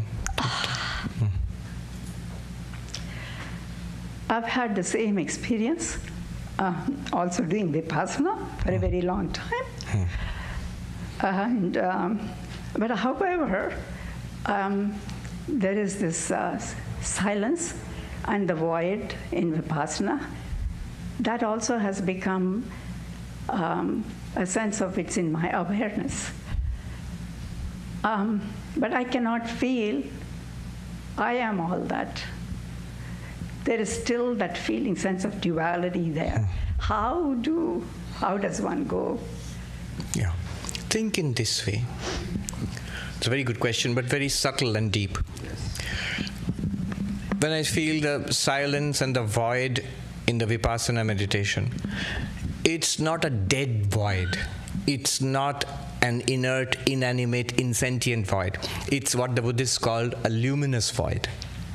There is what they call a cognizant quality to that void. Remember, I feel the void. Or it is a blankness, or it is a peacefulness. It is a silence, but an experienced silence. So the void is permeated through and through with light. Light means not this light, by you the light. What are you then? In Buddhist, I'm using entirely Buddhist terms. You are the indivisible unity of clear space of the void with the luminosity, the cognizant luminosity. This luminosity and void, this unity, indivisible unity, this is what we really are. That's one. That luminosity, that awareness, which you felt in the Vedantic meditation also, it's the same thing. This is what you are. You felt means you are that. You can't objectify it. But let me ask you, that luminosity, that awareness, is it there now? When I'm in the space of meditation, it is there. If you're not in the space of meditation, suppose you're walking, talking, you're driving a car, is the awareness gone? Are you unaware? Are you unconscious? It's not unconscious, but it's not the same quality. It's not the same quality, but is it aware or not? Why is it not the same quality? Because it seems to be overlaid with sensory perceptions, thoughts, feelings, inadequacies and all of that. Yes, but underneath it all, separately, is it not always what it is? Because if it was not there, life itself would be over. There would be no experience at all. Vedanta tells you every experience is mediated by, illumined by, made possible by that awareness. Are you with me? So then you must admit it's always there. That same quality may not be there. Yes. That's because the thoughts kick in, the personality kicks in, that's why. But the awareness is always there. And the rest of it, the quality of that awareness, what you're calling the quality, the feel of it, the experience nature of it, that keeps changing. In meditation, it's sublime, peaceful, deep. And not in meditation, it's different. But it's still awareness, right? So the experienced feel of it, let me call it the contents of awareness. Those keep changing. But the awareness itself is constant. So because it's, as somebody put it, instead of saying it's always there, Vedantists will say it's always there, Buddhists will say it's never not there. Same thing. It's never not there, always there, awareness is there, and all the contents appear and disappear in it. Have you ever, or is it ever possible to experience the contents without that awareness? Are you all with me? This is a very nice thing to notice. Is it possible to experience without the awareness? No. Is it possible for the awareness to be there without the contents, without any contents at all? Yes, yes. Those who have done vipassana, who have practiced meditation a little bit, you know it's possible. And once in a while you may have experienced a little bit of it. At least you know it's theoretically possible. Okay, now contents in awareness, always changing. Awareness shining. If the contents cannot ever exist without that awareness, but the awareness can exist without the contents, in that case you have to say the contents are dependent on that awareness. If they are dependent on that awareness, in some sense they are not apart from that awareness. Like your dream. In your dream, everything, everyone, every experience that you have in the dream, good, bad, irrelevant, whatever it is nothing but you, the dreaming mind, isn't it? And all the contents of your dream have no existence apart from your dreaming mind. Your dreaming mind is in fact everything in the dream. Although if you see a tree or a person, it doesn't seem like a dreaming mind. It looks like a tree. A tree looks like a tree. A person looks like a person in the dream. But you know after waking up, it's just mind. Similarly, here in this awareness, not theoretically, actually begin to feel that whatever I experience in that awareness, pleasant, unpleasant, neutral,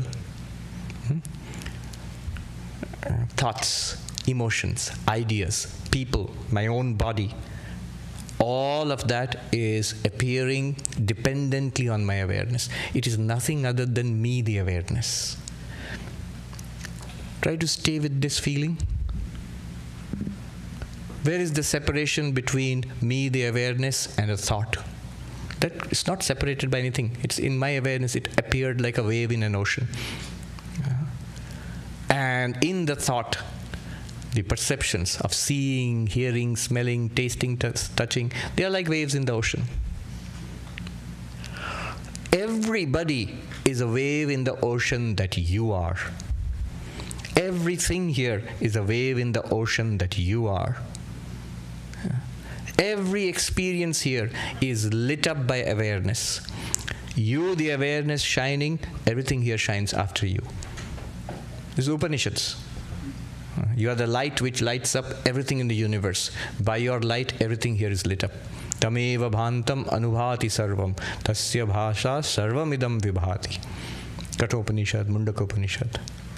In this way, we will begin to appreciate, because this is important to appreciate it experientially. First, logically, understand that nothing is actually, whatever we experience in life is not apart from you, the experiencing awareness, okay?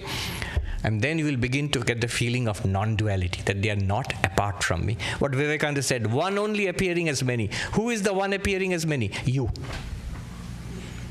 You are appearing as your own universe. Therefore, nothing in your universe, in your experience, can be apart from you. That's non-duality. That's oneness. See, the noted British psychologist R.D. Laing, in England in 1950s or 60s, he said the three things which human beings are always afraid of, which define our lives. Fear of death, first of all. You might say, oh, I am not afraid of death. I don't even think about it. Aha, you don't think about it. Freud will jump on you there. You don't think about it? Very big problem. You're suppressing it. The second thing that R.D. Laing says we are all afraid of is other people. Other people. Those who you love, those you do not love, those you hate, all of them, you're afraid of them. Because they can impact your happiness. In some sense, we are afraid of other people. The existentialist, Jean-Paul Sartre, he said, hell is other people. And the third thing he said, we are all afraid of is our own minds. Our own minds. The poet, Sylvia Plath. She killed herself, right? The bell jar. So what we hate, and she talks about it, why she had these suicidal thoughts. It was her own mind. Why do people, when they kill themselves, they shoot themselves in the head? It's being tortured by the mind. So afraid of death, afraid of other people, afraid of the mind. And look at the beauty of this Advaitic teaching.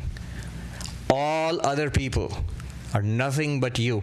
Oh, so they are all hell is me? No, they are no longer hell, because they are nothing but I, the one existence consciousness place, as this person, as all those other persons. I know the traditional way in which the Advaita masters in the Himalayas, when they start a teaching in Hindi, it's generally in Hindi, they will say, Mere Atma Swarup. All of you who are gathered here are my very self. So there is no need to be afraid of anybody, actually. They are all yours. I was once walking past the temple of the Holy Mother, Ma Sharada in Belur Math, and I was just thinking, how does God regard all of us? And when I walked past the temple of the Holy Mother, the answer is very simple. God regards all of us as her children. So they're all mine. There's nobody who is a stranger to you. That's Holy Mother's teaching. Learn to regard. That was the last teaching. Do not find fault with others. If you must find fault with yourself. No one is a stranger. Make the whole world your own. Because the whole world is you. Death, you can have no fear of death. Because you cannot die. It's that one existence appearing as many. Let this body go, let 100 bodies go, let 1,000 bodies go. You are a master at dying. You've done it many, many, many times in the past. It's nothing to you. It's nothing to you.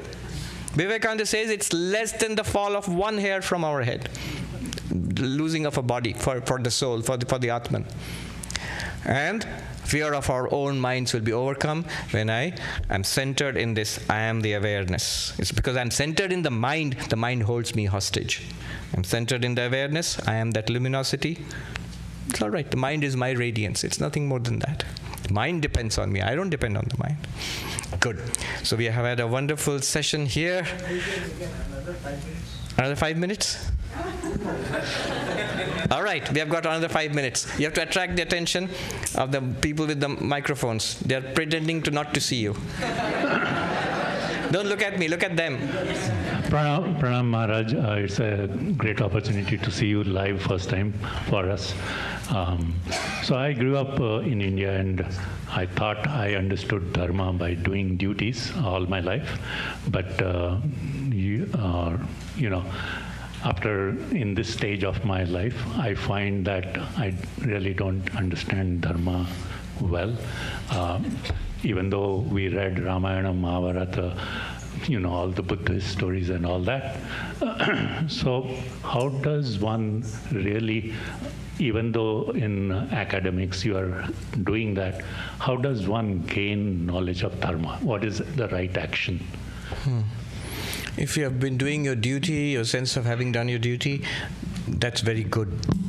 That's a solid first step towards dharma. It's those who do not do the duty, whatever is in front of you, what you think you should do. It's like self-sabotaging. If the house of spirituality is built then on loose foundations, like a house built on sand versus a house built on rock. The one who has a strong sense of, there's a word, conscientious, right? That is a house built on rock. But the house itself has to be built, you're right. So how do I know what is right, what is wrong? That you're asking that? Yeah. So it's a huge subject. I'll give you one sutra which will help. Whatever takes us towards God, enlightenment, Brahman, whatever you call it. Whatever takes you towards God is dharma. Whatever takes you away from that is adharma. We have to expand on this, yes. Namaskaram, Swamiji, and also namaskaram from my father in Singapore, who wanted to convey it to you. I would love I'm going to be in Singapore. Yes, lovely. It is my fortune to meet you here, not that. One of the things that I come up with is reconciling the idea of satisfying the intellect, and you spoke a little bit about it today, and I would love to hear a little bit more. For example, in today's lecture itself and in today's Q&A, as you were explaining about the hard problem of consciousness, my intellect leaps to say, is it not true that this is a matter of time for observable science to catch up and provide an explanation through matter? And until then, can it not be argued that Advaita Vedanta or these philosophies are placeholders and practical ways for me to move through life because I am here? All right, so let me answer that. Sure. So Thank you, I think you've all got the question. That instead of saying this is a hard problem of consciousness and then Advaita Vedanta or Buddhism or something gives you the answer, why not wait? Science will give you the answer, just in time. So this is called promissory materialism. And it's a thing. So they say, it's a real thing. The scientists say, look, I have had a noted scientist in New York. I can tell his name, Massimo. He is a philosopher and a biologist. And in a discussion on consciousness, he said, look, life, at one time life was seen as a mystery, something that science could never explain. Now today we understand life down to the molecular level. And that's a good enough explanation of life. So like that, I admit we don't understand what consciousness is, how the brain can produce consciousness, but clearly there is a very strong correlation between brain activity and your thoughts, your experiences, first-person experiences. So that gives us a clue that the brain has something deeply connected to consciousness and mind. Give us time, 25 years, 50 years, we will explain it. This is promissory materialism. I will give you a materialistic explanation of consciousness on good grounds because I've been doing it all throughout. Christopher Hitchens said, your God is a God of the gaps. Whatever little gap you find in science, he said, God has done it. And as the science closes those gaps, your God is squeezed out of those gaps. God has no place to stay, homeless. So, why not? Here's the answer, why not? And you should look up David Chalmers' The Hard Problem of Consciousness. He's saying not because it's we are unable to explain. He says in principle you cannot explain it. You cannot explain it no matter how much neuroscience advances. Patricia Churchland, for example, she says consciousness problem is a problem of neuroscience. Keep on doing neuroscience, you'll one day understand consciousness. No. And the hard problem of consciousness is precisely that. See, why life and explanation by science is not analogous to consciousness and explanation by brain science? Why not? Why not? Why aren't they similar? Why can't you do promissory materialism there? Because from a Vedantic perspective, and I said this to Massimo, but I don't know how much he caught on, but from a Vedantic perspective, how did we define matter? Anything that is an object to consciousness is matter. So life, all living processes, are they objective or not? Yes, a doctor can examine everything, and life is an objective process. And matter is objective. You are explaining something complex in the objective world with something more fundamental in the objective world. There's no problem at all. In principle, they are the same thing. But when you want to reduce the subjective to the objective, you're making a huge jump, what is called in philosophy a category mistake. You can explain brain activity in terms of molecules, neurons, electrical activity. You can do that. But your thoughts, emotions, ideas, how? How can a flash of electricity do that? Now, you asked a question. That same question was asked 25 years ago. There was a challenge. Have you heard of that? Some of you? Recently, it's been coming up in the news a lot. So in New York again. So one of the leading neuroscientists, Christoph Koch, he was a chief neuroscientist for the Paul Allen Brain Institute.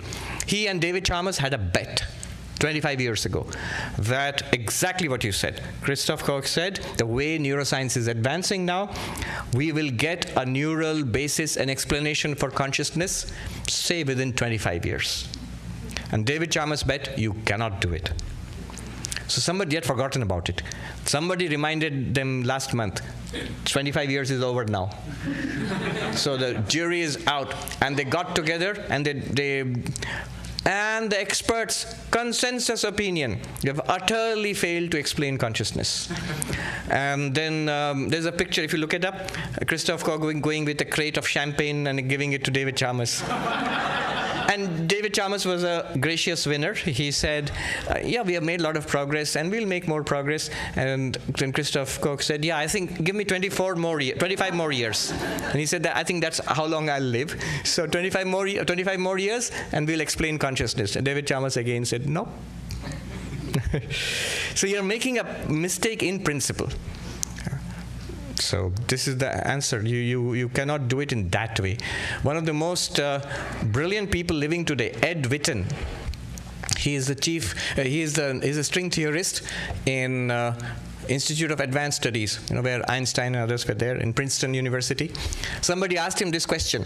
If you Google on YouTube, consciousness Ed Witten, he's a string theorist. He's not a consciousness studies expert. But they just asked him, so do you think we'll be able to understand consciousness in the near future? Understand means in terms of brain. And his answer is a very gentle, considered little statement he made. He said, I think, a very soft-spoken person, that's why I'm imitating him. I think as we do more neuroscience, we will learn more and more about the brain. But consciousness will remain a mystery. So this is the answer. But it's a very good question. Yeah.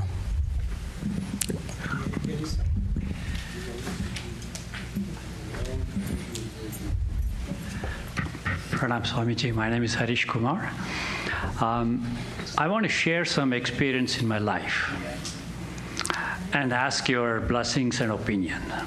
When I was in high school, I would get the question, who am I? And it would scare the hell out of me because the mind would go to places where I don't know anything. And it would go round and round, and then it was hard for me to come back. So I stopped asking this question for a while. Now it doesn't frighten me anymore. So the question I have is, how much is enough and how little is too much? Does it relate to likes and dislikes? How much is enough and how little is? Too much. Too much. Related to? Likes and dislikes. Yeah, that's a good question. When you think about one existence as many, that I am Brahman, the entire universe is my radiance. You know what the consequence is? Consequence is samarasa, a homogeneity, that the sameness. Gita again and again says the characteristic of the enlightened one is the one sees the sameness everywhere. I am limitless awareness, and they are all limitless awareness. Everything that happens to me is limitless awareness. All the good, bad, and miserable. And all of it is the same reality appearing in many different ways, as what seemed to me earlier was great and awful, frightening and tempting. All of that is actually one reality. So slowly the terrible doesn't seem so terrible anymore. The very attractive doesn't seem very attractive anymore. It's the same thing appearing in many different masks. That's a sign of maturity anyway, quite apart from spirituality. That steadiness is a sign of maturity. Right? So it should come. Likes and dislikes should even out. Nothing is so terrible, and nothing is all that great and grand. Death is terrible. No, I'm ready to die at this moment. Or, I'm ready to live for 100 years. It's all right. Life, so Vivekananda says, forever quench this thirst for life. This drags from birth to death, death to birth the soul. That was the conclusion the Buddha came to. This hunger, I must live in this bundle of flesh, blood and bones. This is who I am. This little packet of gooey stuff packed into skin. This is who I am. Miserable. No. Not at all. Have no fear of death. Don't die. Who dies? Those who fear life. And as long as the body remains, enjoy. It's a wonderful life. But have less of likes and dislikes. As likes and dislikes even out, there's a name for it. It's called Jivan Mukti. Freedom while living. All right, we should wrap it up now. The last one here, okay. Pranam Swamiji, my name is Srinivas. So I have this question about, it's related to a talk you gave a few days ago on Adhyaropapavada. So in all the examples we use in non-dualism, we talk about the snake and the rope or the 10th man, where the existence, both the present and non-present, or the superimposition in the same plane of existence. But when we talk of Atma and Anatma, they are in different, the Anatma is wheeling the Atma, which are in very different planes of existence. So is Neti the only practical way to bridge that gap, or is there any other ways of reconciling this gap? All right. Both your question and the question before this. At Santa Barbara yesterday, there was this gentleman who has been studying and practicing Tibetan Buddhism very intently, Dzogchen Buddhism. And he said the inner teachings, the core teachings his Lama gave him were this. Meditation, non-dual meditation. He said the Lama told him there are 4 stages. The first stage is training the attention, basically what we call in Sanskrit ekagrata, focus. Reduce the flickering of the mind. Any meditation technique, whether vipassana, mantra japa, anything will help you there. Train the attention, step 1. Second, use that trained attention to cleave closely to this understanding you have got from Vedanta, that I am this one limitless awareness. Stay with it, stay with it, stay with it. Second stage. Third stage, this will become a what they call non-contrived, natural staying with it. I am awareness, it will be natural to you. Right now it's natural, I am the body. Then it will be natural, without any effort it will become I am awareness. Third stage. Fourth stage, this is a Tibetan Lama telling the disciple, you will get homogeneity. Everything will be one radiance for you. That's it. So here, what you are talking about, the neti is an inquiry that whatever appears to me is an object. And then you go deeper and you find that I am the witness consciousness. But then, what that lady was saying, the objects seem different from me. And this has been strengthened by the practice also. But this is a false distinction actually. The objects are your own radiance. That's what Adhyaropapavada means. That's what Adhyasa means. It's not that the objects are imposed upon you. They are you. Vivekananda says one existence appearing as many. You, the one existence, you are appearing as mind. You, the one existence, you're appearing as senses and the objects to the senses. They are literally you. You need not be afraid of them. Vivekananda says things are dead in themselves. We breathe life into them and then we run after them or we run away from them. We breathe life into them, we give existence to them. They are nothing but you, ultimately. All right. Thank you so much. I pray to Sri Sri Thakur Ma Swamiji to bless all of us. We are on this grand spiritual adventure together. And it's very evident. This is a powerful place, by the way. The reason why online is great, but in person here in this shrine is important, because there's something non-verbal going on here. There's a presence here. I remember I was in the high Himalayas. I was studying Mandukya Karika. Day and night I would read. One monk told me, look, you'll spoil your eyes that way. Read in the morning and meditate in the night. But I'm a bookworm, so I stuck to my reading. I would light candles and place the book in the middle of the candles to read in my little cottage high in the mountains. But then one monk told me something very interesting. He said, Swami, read on. In Hindi he was telling me, what you cannot understand there he means in the plains of India, you will understand here. And he was right. He was right. I'll only say this. What might be very nice to hear online, but becomes real here. And we carry away that fragrance of that reality with ourselves. So I pray to Thakur Ma Swamiji to bless all of us. May this become a living reality in our lives. Om, peace, peace, peace. Namaste and thank you, everybody. Thank you. Thank you.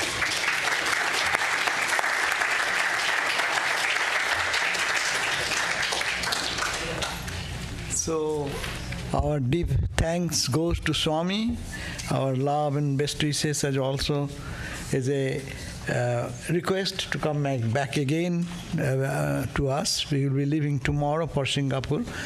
But today we got a very high Vedanta to practical life, how to apply and in everyday life and make special places of pilgrimage where we can get greater inspiration. I'm not to say anything more on that subject. You all have to absorb more insight. But my point is that today, now after this, thank you all for coming, joining us. And now come, there is food is waiting. We'll go and chant together. And then you please join and take wherever. Don't come into the temple for eating, but you can have anywhere outside or the rooms, whatever available. Thank you all for coming and joining. Quick announcement, it looks like some cars are double parked, so if you are one of those, please remove so that those who are wanting to leave, they can take out their cars. Thank you. Silver Toyota.